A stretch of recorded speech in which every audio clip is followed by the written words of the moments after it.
All right, let's go ahead and get started with a warm-up question here. So what I want you to do is just do your best to evaluate this limit. It is the limit as x goes to infinity of 1 over x. So we're going to be tackling more limits like this today. How I wanted you to do this, you obviously can't really plug in infinity into that function and get a meaningful answer. So we've learned a couple other techniques though, which are looking at a table and looking at a graph.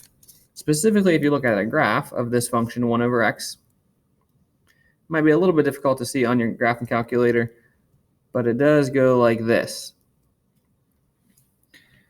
So we're looking at as x goes to infinity, which means as x goes that way,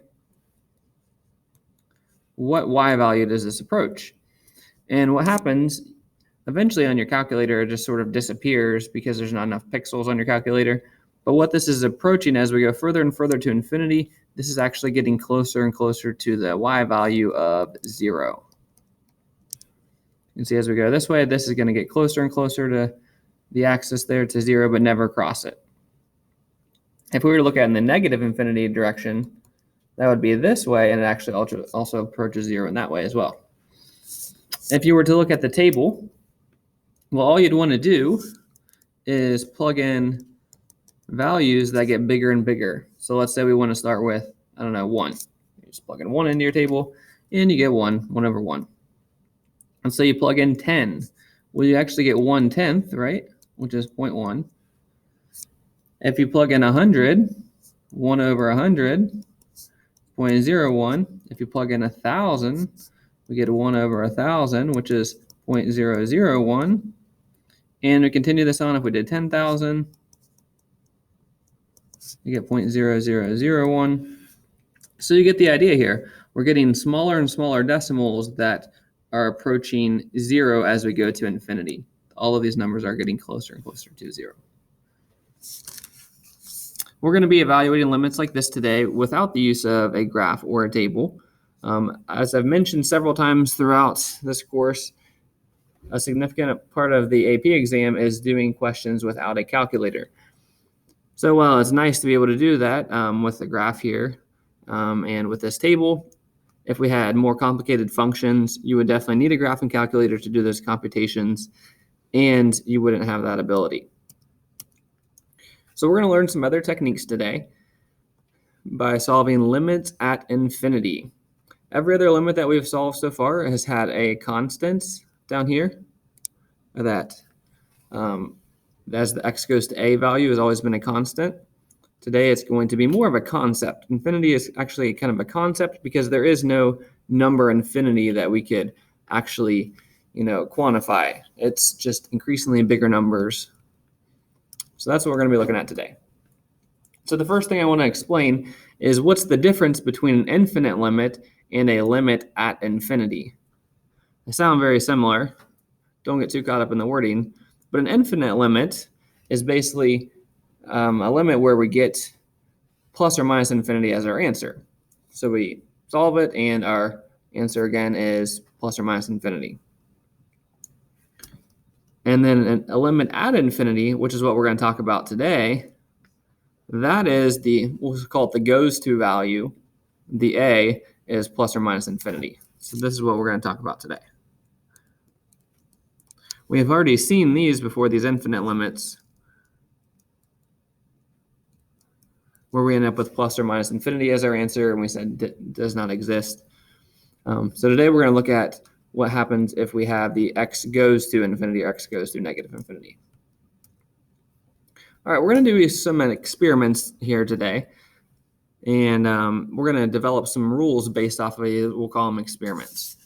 So the first one, I want to look at this function here. The limit as x goes to infinity, 5x to the third minus 2x plus 10. And then we'll also do the negative one as well. So what I want you to do is think just logically in this. We can evaluate this using some techniques that we already know. For instance, if we were to make a table in here, think about what's going to happen. If I were to just plug this in, infinity, well, this is going to be a really big positive number, right? If I were to plug infinity in here 2 times infinity, just for the sake of visualizing this, right? This is going to be a big positive number. this is going to be a big negative number. And then the 10 is just going to be 10. Because remember, we can take this limit in through.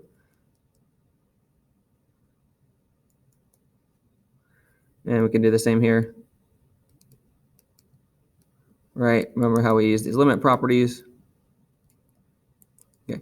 So the result of this is going to be a big positive number, a big negative number, and then just 10 when we evaluate these, right? But what I want you to think about is this one, we're cubing infinity. If infinity were a number, right, we're cubing it. And this one, we're only taking that infinity to the first power. So if we do 5 times infinity cubed, right, again, it's more of a concept, minus 2 times infinity, which of those is sort of going to win out the battle? Which is going to grow faster?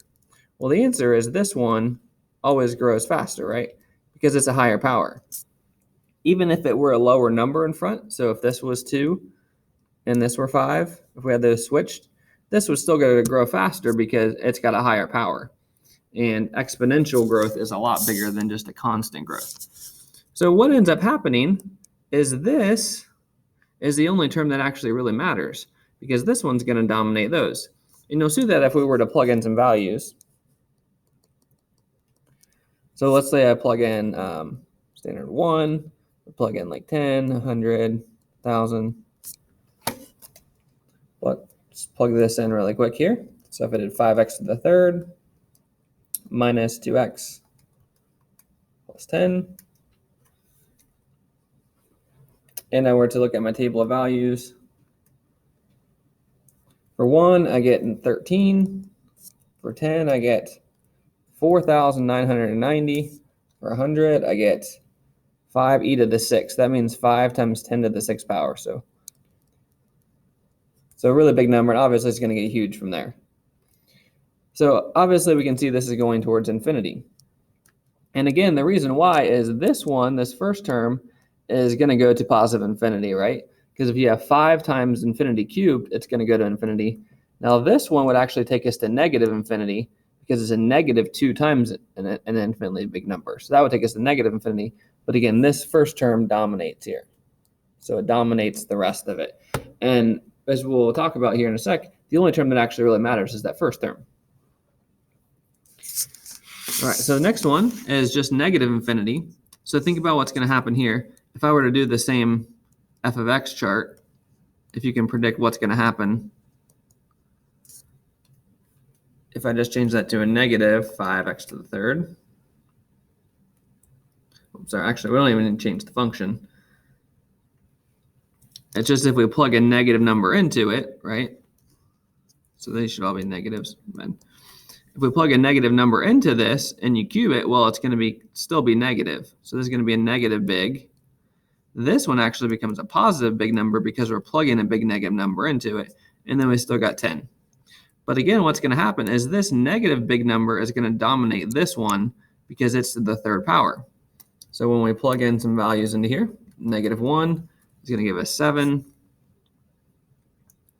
Negative 10 gives us negative 4,970, negative 100, and then we have negative 50,000 again. All right, so you can see it actually started out positive because at the very beginning, these two actually have a chance, but then eventually this one dominates. So as you go on, the biggest power is always going to dominate and take us to wherever it wants to go. So this one is negative infinity. And I guess we didn't actually state this one formally, but this one should be positive infinity. So when we look at these, all we're going to look at is whatever the highest power is, whatever the biggest term. And whatever that would do, if we were to find the limit as x goes to negative infinity of 5x to the third, well, you're taking negative infinity and you're cubing it. So you're going to have a really big number, and then you're multiplying it by negative 5. It's just going to be a super huge negative number, right? So that one's obviously negative infinity. And with this one, it was a positive 5x to the third, right? If you take a really big number and you cube it, it's going to become even bigger. And then you multiply by 5, it's going to become even bigger. So this is obviously going to positive infinity. So here's a fact based off of what we just discovered there. Don't get caught up in the notation here. I just want you to be able to recognize math notation, because if you do take calculus in college, you're you're going to see theorems written in this way. And it's important to at least kind of know what's going on here. So this is notation here for a polynomial. It says if p of x equals a sub n x to the n plus or minus a sub n minus 1 x to the n minus 1 plus or minus dot dot dot all the way to a sub 1 x to the first plus or minus a sub 0. If say that's the representation for a polynomial, again, this is just a polynomial. So what it's saying is like maybe we have p of x is 3x to the fifth minus 4x to the fourth plus dot dot dot dot dot plus 2x minus 7. So this notation just means this would be a sub n, so a sub 5. This would be x to the fifth. This would be minus a sub 4 x to the fourth plus dot dot dot dot dot. So these a subs just represent constants. And then this would be a sub 1 x to the first minus a sub 0, your 0th term, essentially. And actually there's technically an x to the 0 power here, but anything to the 0 power is just 1, which makes it just go away. So that's the notation. It just means some polynomial, highest degree to lowest degree. Right? We say that the limit of this polynomial is equivalent to the limit of basically just the first term. Whatever the highest power is, it's equivalent to that limit. And same if we were to go to negative infinity, the limit of any polynomial as it goes to negative infinity is equivalent to the limit of just the first term or the highest power as it goes to negative infinity. And as I'll mention here as well, the limit on these will always be either positive infinity or negative infinity. Because if you have a polynomial, just a single polynomial, you're going to be squaring it or cubing it or whatever you're going to be doing. It's going to be growing really big or growing really small. In other words, going to positive infinity or going to negative infinity. So essentially what this just says in non-math language is you basically only have to find the limit of the highest degree term and ignore the other terms. So just identify whatever is the highest degree, ignore everything else, that will be your answer. Because again, that highest degree term is going to dominate whatever the other ones do. All right, now let's look at some different examples. So this is kind of flip the page here.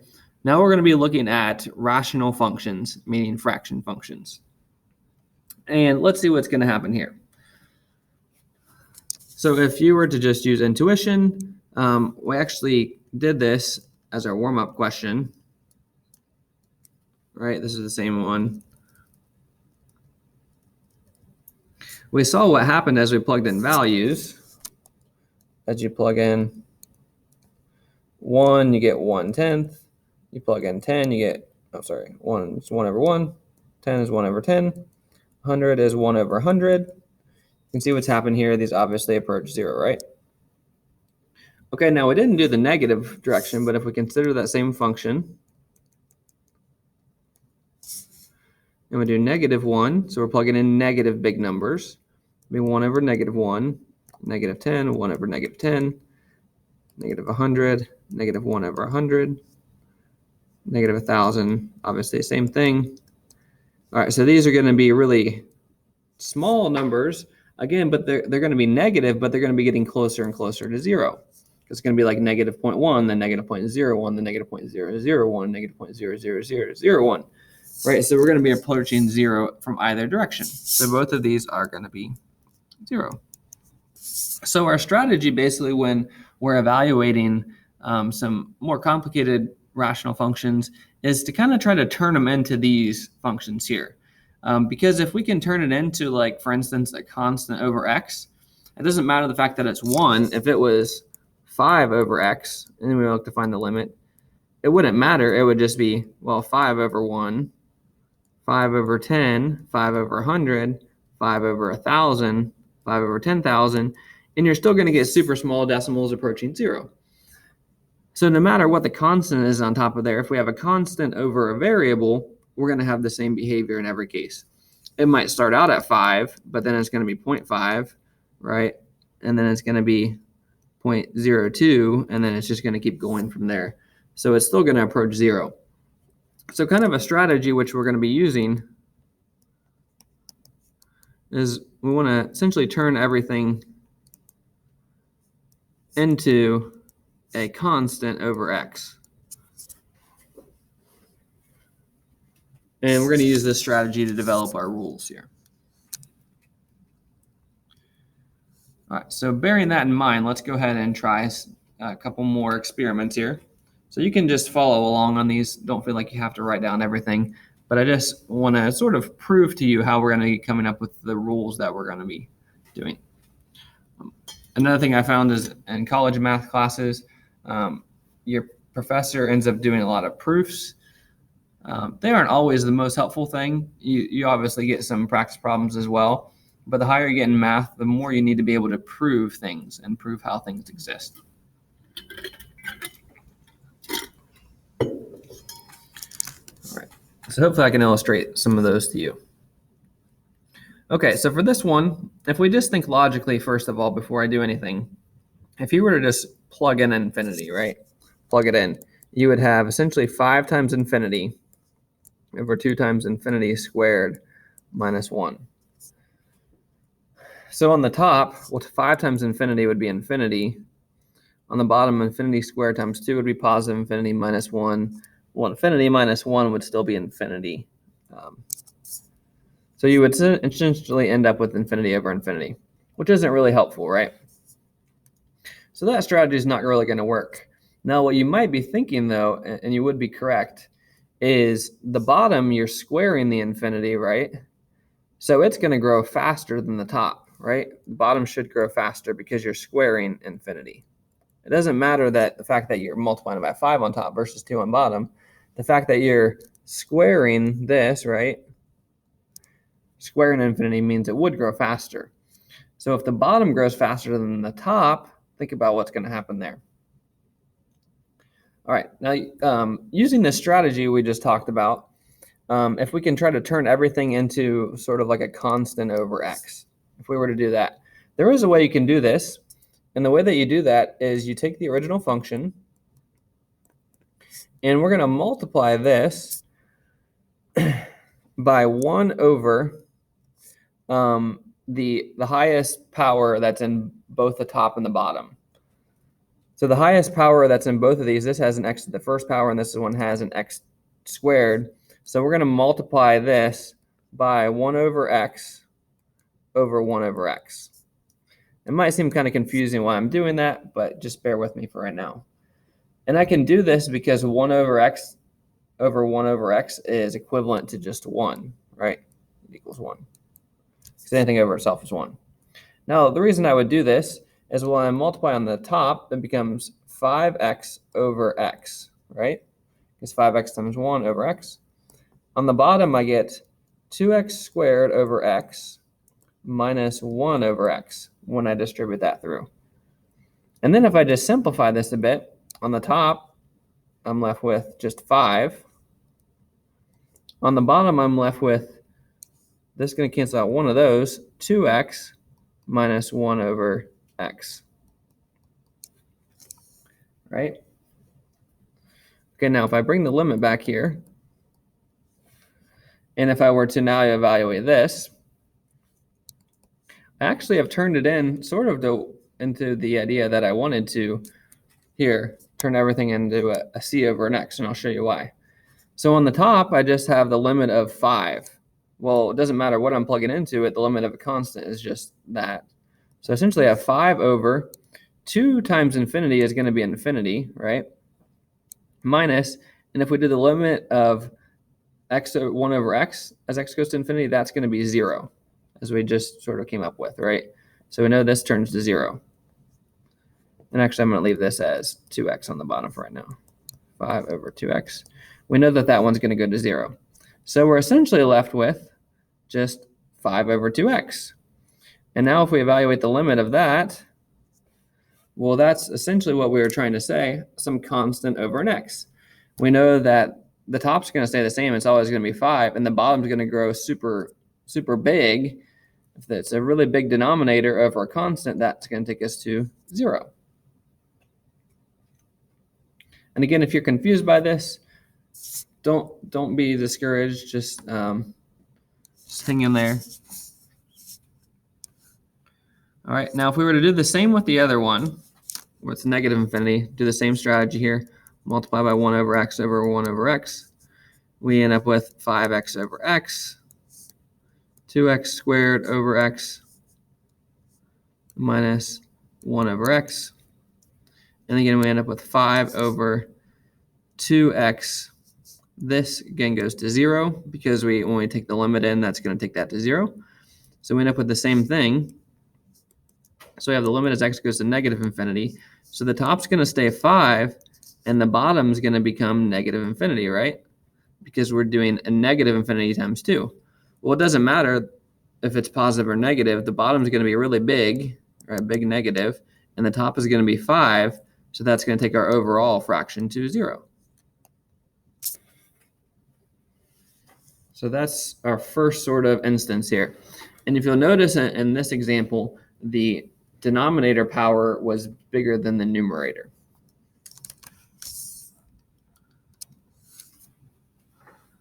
All right, now this next example, I want you to first notice that in the numerators in this, the 5th power, and then the denominator is the 3rd power. So notice the numerator has a bigger power, whereas this one, the denominator, had the bigger power. And we're going to see what happens here. So the same strategy that we just used in the last one, it's just going to be modified a little bit. In this one, instead of multiplying by 1 over x over 1 over x, since the bottom has a 3rd power is the biggest one, the top has a 5th, we're going to multiply by the biggest that's on both of them. So that's going to be 1 over x cubed over 1 over x cubed. And again, this is just equivalent to multiplying by 1. So when we do this, we get 3x to the 5th over x cubed plus 4 over x cubed. On the bottom, we get 7x cubed over x cubed minus 2x over x cubed minus 5 over x cubed. All right, and then if we were to simplify this a bit, on the top we would get 3x squared plus 4 over x cubed. We can't do anything with that. On the bottom, these get wiped out, so we get 7 minus, this becomes 2 over x squared, and this can't do anything else with. But I want you to know, anytime we have a constant over a variable, that's just going to go to 0, because 4 over x to the 3rd, if we plug in infinity, that's going to go to 0. This one, a constant over x squared, is going to go to 0. This one goes to 0. So then what we're left with is the limit as x goes to infinity of 3x squared over 7. And if you also, if you remember what I said when we talked about polynomials, is that only the first term actually really matters. So notice what we end up with, only that first term is mattering, and only this first term is mattering. So you can actually end up ignoring all the other stuff. This is just the mathematical proof behind why you can ignore those in this case. All right, so given what's left over, if we were to plug in infinity in this case, this would be, on the top, it would be infinity, right? It'd be a positive infinity. Because we're squaring infinity and multiplying by 3, it's going to be really big. It's going to be positive infinity. The bottom's just going to stay 7. So think about if you were to plug numbers in, you do 1 over 7, 10 over 7, 100 over 7, 1,000 over 7, 10,000 over 7, 100,000 over 7. That's going to grow really, really, really big. So this is actually going to take us to positive infinity. Because the top's going to go to infinity, and the bottom stays the same. So overall, it's going to take us to positive infinity. Now, if we were to do the negative, it's going to be the same all the way to the very end. So I'm not going to go through that again. But it's going to be x, as x goes to negative infinity, of 3x squared over 7. And think about what's going to happen when you plug in negative infinity. Well, you're going to square it, right? If you square any negative, it becomes positive. So you square it becomes positive, then you multiply it by 3. So it's going to stay positive. So stay positive over 7. Well, positive infinity over 7 is also positive infinity. So the limit as you go to positive infinity and the limit as you go to negative infinity are both positive infinity. And the third case I want to consider here is in these, notice the highest power is the same. This is both the first power, so they're the same powers. These are going to be our three cases, which we're going to have rules for here in a minute. All right, so if we look at our first problem here, we're going to take the same strategy of multiplying by 1 over x. When we do that, the biggest power these both have is just x to the first power. So we end up with 1 over x times 1 over x there. For both of them, in this case, we end up with 3x over x minus 2 over x over 5 over x plus 7 over x. All right, and then if we reduce this, these cancel, so there's just 3. This goes to 0 because we have a constant over a variable. Over, these cancel out, leaves with just 5. This also goes to 0 because it's a constant over a variable. So we're left with just the limit as x goes to infinity of 3 over 5. And there's actually no variables left, so there's no place to even plug in that infinity. And if you remember, the limit of anything of a constant is just a constant itself. So this is actually just 3/5. And if we were to do the same for the negative, well, we're going to be the same all the way down to this point here. Limit as x goes to negative infinity of 3/5. And again, there's no place to plug in that negative infinity, so we're going to be just 3/5 again. So it doesn't matter which one, it's just going to be 3/5. So I've illustrated 3 different possibilities here with rational functions. The first one is if the numerator is smaller than the denominator. The second one is if the numerator is bigger than the denominator. And the third case is if the numerator and the denominator have the same biggest powers. So this is going to be a summary. This is the part that you actually need to write down for your rules here. So when you're solving any functions, you have these 3 rules, and you don't have to go through and proving them, all of them like I just did. So this is, again, our summary for rational functions. Rational function is, in this case, some polynomial over another polynomial. We'll also look at some square roots as well, but a rational function in general is one function over another function. And this is as x goes to plus or minus infinity. So our first rule is if the degree of the numerator, which we're going to call p of x, is less than q of x, then the limit will always be 0. So this is if numerator is less than denominator. So a summary. If the numerator power is less than the denominator power, then it's always going to go to 0. Our second case is if the degree of the numerator p of x is greater than the degree of the denominator q of x. Then the limit is either going to be positive infinity or negative infinity. We're going to have to do some work to figure out which one it is. We can't just put either positive or negative. We actually have to figure out which one it's going to be, but we can do that just by examining the biggest term. So that's if numerator is greater than denominator.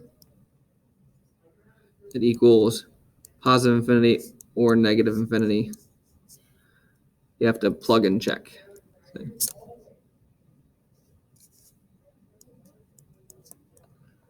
We're just going to be looking at the biggest powers. And we'll do examples to illustrate this as well. So my writing's a little sloppy there. All right, and last case, this would be if the degree of the numerator p of x is equal to the degree of the denominator q of x. Then the limit, as either it goes to positive or negative infinity, is always going to be the ratio of the leading coefficients. And what I mean by that is if you look at this last problem, the leading coefficients are always the number attached to the highest power. The numbers attached here were 3 and 5, so it ended up being 3/5. if these were both x squareds, it wouldn't matter. The answer would still be 3/5. So it's always going to be the ratio of the leading coefficients. Also, if these were in a different order, -2 plus 3x squared, then it would still be the same. Don't always just take the first term. It's got to be just the highest term. So that is if the degrees are the same. So if equal degrees, if degrees are equal, equals the ratio of lead coefficients. You will want to memorize these rules. Generally, as you do the problems, you'll start to memorize them, but it is definitely helpful to have those memorized in some way. All right, I'm going to actually take a break here and stop before we do our example problems. We are going to do some example problems on the next video, but I'm going to stop here, give you a break, and then we'll pick up with the problems.